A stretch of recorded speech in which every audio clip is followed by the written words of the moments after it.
right, everybody, welcome to the show. Today, we are all business. So I'm going to do my best to answer the question, is Donald Trump going to prison? Super important question, and we're going to give you the argument from every angle. So we'll dive into that in just a minute. We also have Jordan Peterson makes an endorsement for President of the United States. Might be a little surprising who he chose. And then also Cornel West answers criticisms about why he chose to run with the People's Party for President of the United States. So without further ado, let's go ahead and jump into it here. So as you all know, everything with Donald Trump's classified documents case came to a head this past weekend. So what I'm going to do here is I'm going to lay out all the facts for you, and then we'll get into the question, is his ass going to be behind bars? Because at this point, that's a serious conversation. That's a serious question to ask. Okay, so first of all, how many charges are there against Donald Trump? The answer is 37. The original reporting said, there's 7 charges. No, turns out the indictment was fully unsealed. There are 37 charges, bro. 37. Okay, buckle up for this wild ride here. Here are just some of the charges that Donald Trump is facing. Willful retention of national defense information. There's a maximum term of 10 years for just that charge.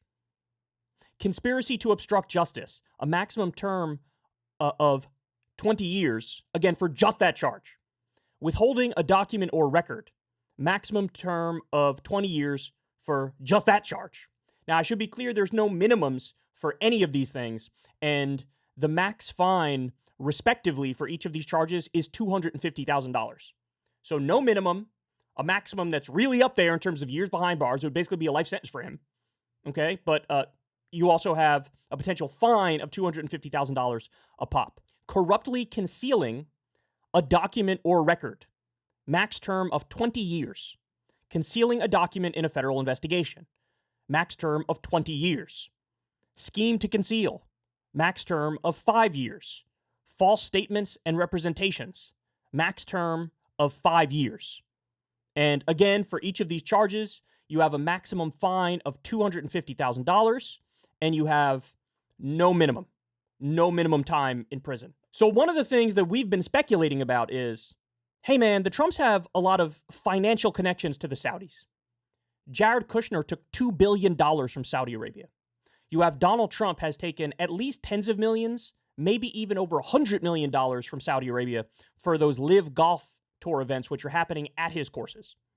These are effectively bribes. That's what they are. And you can see it in Trump's record as president, how he favored the Saudis. He didn't even give them a slap on the wrist over dismembering Jamal Khashoggi. He gave them multi-billion-dollar weapons deal. He vetoed a resolution that got through the Senate, which was supposed to stop U.S. support for the Saudi Arabian genocide in Yemen. So time and time again, he came to their defense. Why? Because probably there was already an improper financial relationship between the two, even going back to when he was president. In fact, we know that he took at least hundreds of thousands of dollars through his D.C. hotel from Saudi Arabia. Okay, so one theory is, hey, are you taking this stuff? And by the way, there was a copy machine right next to all these classified documents in one of the rooms that he was storing them. Okay?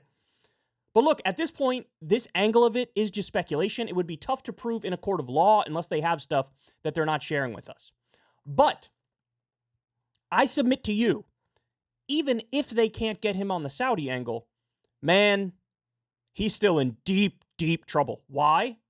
Because even a more quote-unquote innocent explanation is still incredibly damning of him. Listen to this. The classified documents allegedly in Trump's possession. Here's what they say.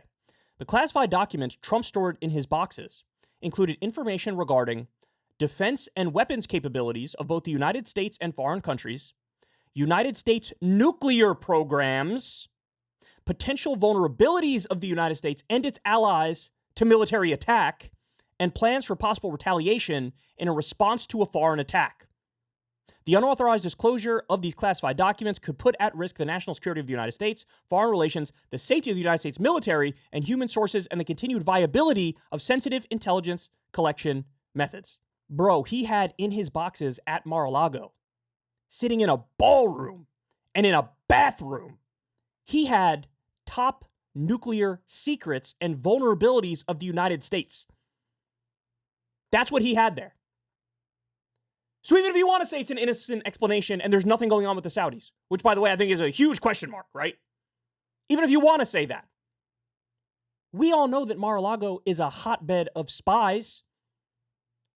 We all know that foreign nationals connected to foreign governments pay the fee, become members at Mar-a-Lago, and then can snoop around there all day long. There's already been a number of instances where there's been detailed reporting about questionable people at Mar-a-Lago connected to foreign governments.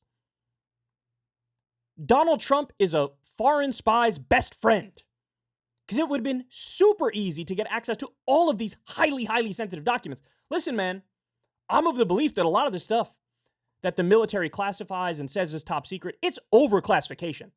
Anything that embarrasses them, they're like, oh, classified. But from the reporting we have on this case, Donald Trump actually had access to things that should be classified and should be top secret. And he was all willy-nilly and nonchalant with those documents at a place where foreign spies are crawling around. This is bad. This is bad. Trump attorney alleges the former president said, quote, I don't want anybody looking through my boxes. Wouldn't it be better if we just told them we don't have anything here? They have a number of quotes on the record from Donald Trump in this case, where homeboy's like, I'm the crimes committer. I sure do love committing crimes. He is so used to getting away with absolutely everything, being a spoiled brat, entitled his entire life, born with a silver spoon in his mouth, born on third base, thought he hit a triple. He's so used to that, he didn't realize he time and time again admitted to crimes, casually in conversation. Here are photos that show where the classified information was, how it was stored at Mar-a-Lago. Look at this. Look at this. You put classified documents, the highest level of classified, by the way. I want to reiterate that point. The stuff that should actually be classified. This isn't a problem of overclassification. These are things that are actually sensitive. You put them in a gaudy-ass bathroom at Mar-a-Lago. By the way, it was something people keep pointing out. This picture is even worse than you think, because look in the background here. You see boxes popping up above the shower curtain rod. So that means they're stored in the shower as well. Look at this. Look at this. Is this a high-end country club? Or is it an episode of the show Hoarders? Look at this. This is the other thing people are pointing out. There's a copy machine right here. Why, oh, why do you have these documents stored in a place where there's a goddamn copy machine right next to it? If you wanted to kill any of the rumors that you were selling the information, well, this is a bad way to go about it if I don't say so myself. More. In a ballroom. They kept it in a ballroom. Now, look, he might turn around and make the argument, well, you know, the stuff that was in the bathroom, technically that was a bathroom that was off limits, that was only, accessible by me and the people closest to me, like Melania, etc., whatever. He hasn't said that, but I'm speculating he might be able to say that. But you can't make that argument about a ballroom, bro. This is accessible to everybody. Oh my God, he's such an idiot, man. He is such an idiot. His own hubris brought him to this position. But okay. Now, I'm going to throw a little curveball at you. Because, of course, you know, we wouldn't be in the situation that we're in unless there was 13,000 different twists and turns and things coming out of left field, right? NBC News is reporting that Judge Eileen Cannon, who is Trump appointed to the bench in 2020, is scheduled to preside over his first court appearance in Miami, which, by the way, is happening this week. Cannon was criticized by an appeals court for a series of rulings that were unusually favorable to Trump during the early stages of the investigation. Listen, if this was anybody else, if the facts of this case belonged to anybody else, it would be game, set, match, dog. It would be over. And you have a lot of people on the right claiming, oh, double standard, that's not true. If anything, they're too hard on Donald Trump. Let me explain something to you, bro. Mike Pence, was he caught with classified documents? He sure was. You know what he did? He turned them all over immediately as soon as they were spotted. No questions asked. Complied 100% with the authorities. You want to know why? Because he's not a dumbass. Joe Biden, same thing. Caught with classified documents? Shouldn't have been, no doubt about it. But you know what? They caught him. You know what he did? He said, hey, got nothing to hide here. Come take every single document. I don't care. I'm not hiding a goddamn thing. Come take it. No problem whatsoever. I'll cooperate 100%. They did that because they're not nearly as dumb as Trump. They don't have as much hubris as Donald Trump does. So there is no double standard. If anybody else was caught with this set of facts, it'd be a wrap. It'd be a wrap. Now, Hillary Clinton with her whole email situation and the investigation that was into her. Look, bro, I'm on the record. What was it, James Comey, who came out and did the press conference and talked about all the issues surrounding Hillary Clinton? And at the end of his speech, what did I say? I said, look, there's enough evidence there to charge her. You should have charged her ass. You should have charged her ass. I would have been in favor of them charging Hillary Clinton. Absolutely. But as bad as what Hillary did was, this is even worse. So you can't make the point of, oh, hypocrisy or double standard or whatever, because guess what? Even if I buy your argument, shouldn't your takeaway be, well, goddamn it, charge both of them. Not, hey, let them both go, right? No, the takeaway should be go after both of them. Put them both behind bars. But none of them are making that point, of course. So this is the first twist on us right here. I mean, you got this dude dead to rights on 38 charges. But, oh, would you look at that? Somebody appointed by Trump himself is going to oversee the case. By the way, I have no idea how that's allowed. I mean, you want to talk about fertile grounds to recuse yourself? It doesn't get any more fertile than this. Why Trump likely won't go to jail or only go for at most a very short time. He only needs one juror holdout in southern Florida. There is no statutory minimum on any of these charges, meaning the judge won't be required to give him jail time. If convicted, the judge sentencing him would be a Trump appointee who has a history of pro-Trump rulings. In addition to facing massive pressures from all the conservative movement, she would have every career incentive to go easy on him if she ever hopes to be appointed to a higher court. The prosecution could appeal an unusually light sentence, but such decisions rarely get overturned. It would go to the conservative 11th Circuit Court of Appeals. There is this addendum to add, though, as well. Before everyone gets too spun up about reports, Judge Cannon has been assigned to the Trump case. A little law. I used to be an appellate chief in the 11th Circuit Court, where Florida is, and I litigated a few appeals where we asked the Court of Appeals to order a judge to recuse. Although a judge's behavior in court generally doesn't form the basis for recusal, the 11th Circuit has ordered reassignment where a judge leans so heavily for a defendant they call their objectivity in the eyes of the public into question. And then she cites an example. This is persuasive authority that Judge Cannon must step aside if the case falls to her as a permanent assignment. Her court, and certainly the 11th, won't tolerate the damage it would do to their credibility if she failed to voluntarily recuse. It is not clear Cannon is permanently assigned to the case. If she is, it's extremely unlikely it stays with her, and as a last resort, the DOJ will challenge her participation and win. I keep throwing curveballs at you, man. We are twisting, we are turning, we are playing Twister. We are watching the 1996 hit movie Twister. I give you all that stuff about, hey, I don't know, don't get your hopes up, here's the mitigating factors, etc., to then give you this. What are the odds Trump avoids a conviction? Here are the most recent stats among federal criminal defendants in 2022. This is what Trump is now, a federal criminal defendant. 294 went to trial and won. 65,462 were convicted and sentenced. That's about a 99.6% conviction rate. 99.6%. You know what that means? That means that when the feds come after you, you're already done. You're already cooked. It's already a wrap. They already have you dead to rights. They don't even take the case if they don't think it's a slam dunk case. And with announcing all these indictments, woo! It doesn't look good for the big man. It doesn't look good for the big man. Now, we'll finish on this point here. Trump's own mouth has gotten him into the most trouble because, again, behind the scenes, on audio tapes, he admits to his crimes. He admits to them freely. By the way, another hilarious fact, Trump, to one of his attorneys behind the scenes, was saying, oh, I think Hillary Clinton's lawyer is phenomenal. Did a phenomenal job. Because Hillary Clinton's lawyer, basically did all the dirty work for her. And he was winking and nodding and basically saying, like, hey, man, how about you commit the crimes for me? You hide the classified documents. You do all those things so that my hands are clean and your hands are dirty.